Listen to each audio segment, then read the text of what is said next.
Welcome.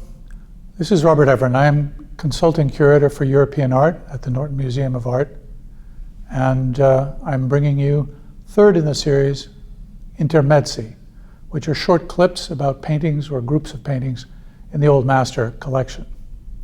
Today we begin with the word staffage or staffage, depending on how you like to pronounce it. It refers to those parts of a picture, for example, in certain landscapes or interiors that are populated with all sorts of small figures, carts, animals, people, small domestic scenes, small exterior scenes, and these were often done by specialists who would paint them against a background or a setting provided by the principal artist. Many times these figures in the staffage are there simply to provide a certain scale or animation to a picture. In other words, in other cases, they have a much more profound purpose, and we can occasionally miss it.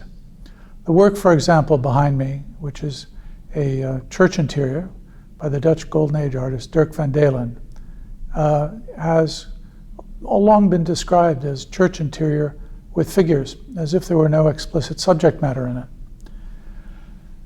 In fact, that's not the case. If we look closely, we see a long-haired man in robes, followed by several other men robed all'antica, that is to say, in ancient drapes. And he's writing on the ground. I think it's possible to recognize immediately this is, in fact, Jesus Christ teaching his disciples. Sand on the ground was the blackboard of ancient times. So he would have been inscribing letters or verses. Just to his right and a little to the left is a group of men who are bringing forth a woman, an attractive woman with blonde hair and richly colored robes.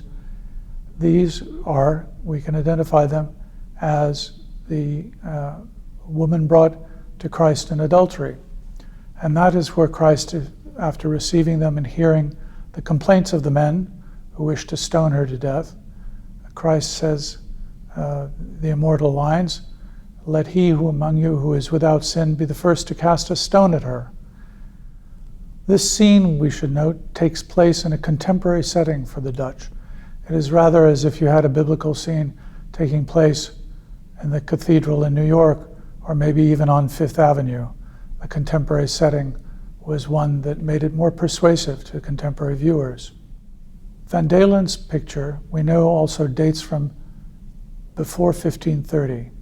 He was a specialist of kinds, very popular in the early part of the Dutch Golden Age, which is the market for church and interior pictures, which he specialized in up until 1530, after which he turned to painting fantastic palaces with strange spaces that remind you almost of M.C. Escher.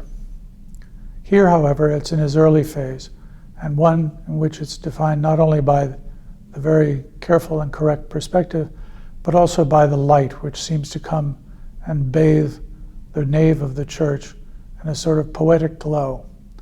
At the same time, Van Delen is not without humor. To the left, he's shown a beggar who, if you look closely, is seen handing his hat towards the viewer and sticking out his smelly feet. He's actually begging alms, watched by two strolling disciples who clearly seem not to disapprove. This small bit of humor acts as a foil to the more serious scene unfolding at the right, and is one of those mixtures of high and low that one can find in Dutch painting of the period. Thank you very much for joining us for this short clip. We hope you will join us for others in the future. Thank you.